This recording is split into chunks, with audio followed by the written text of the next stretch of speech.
Alright guys, let's get straight into it. The manga I'm gonna put you on to today is called Mashida. Iruma-kun. For those who were itching for their weekly dose of shonen manga, I got y'all. So sit back, relax, and listen to my monotonous voice. Starting off, we meet our main character, Suzuki Iruma. He has adapted to and coped with his life by getting by on saying yes to everything and being a generally good Samaritan. But, even for him, this current situation just ain't right. Here's a little backstory. Iruma's parents lack something we know of called common sense. But seeing as this is manga and they like to unrealistically blow shit out of proportion, I'm to assume that it's genetic and Iruma is the outlier. So due to their lack thereof, he's had to quite literally fight to survive since day one. Hence why he is currently like this.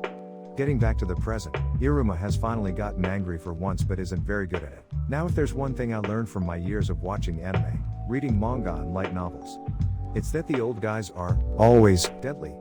And the more eccentric, playful or amiable they seem, the farther you should run. The demon Gramps asks him if he would accept being his grandson. Pressured, Iruma's bad habit kicks in and makes him say yes.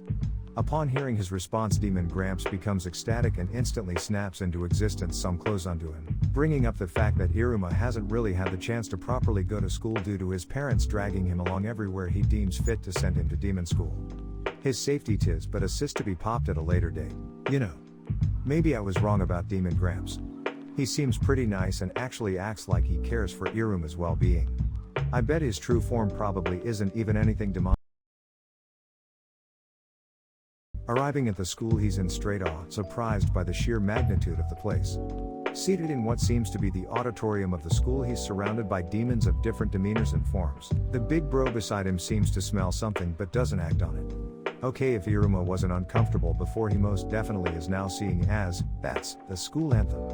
The principal who is coming out on stage to give his speech turns out to be Demon Gramps. It kinda makes sense though, seeing as he was able to acquire that set of school uniform like he had it on hand, waiting to give it to a little boy in need. Now being a grandpa, it wouldn't be right if he didn't embarrass him. In a twist of events, Iruma is told he's to give the welcoming speeches for the incoming freshmen. Caught off guard and wanting to end this as quick as possible, he notices an envelope on the podium and starts to read it off, thinking it's his speech.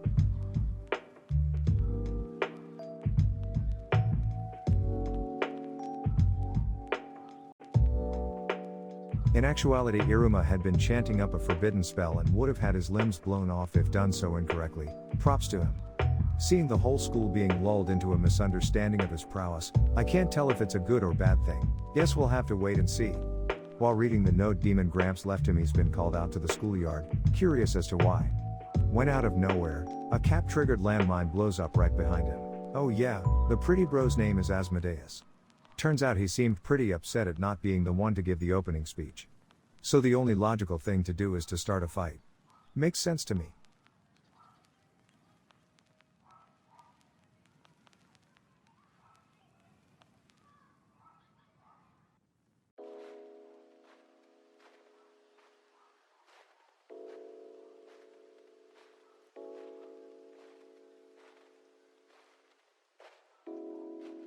After getting dumpstered by my boy Iruma, Asmodeus doesn't seem to have learned his lesson.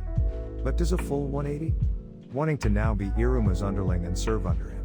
If you enjoyed the vid, make sure to like so I know, and check out my other stuff if you want to see more. See you next week.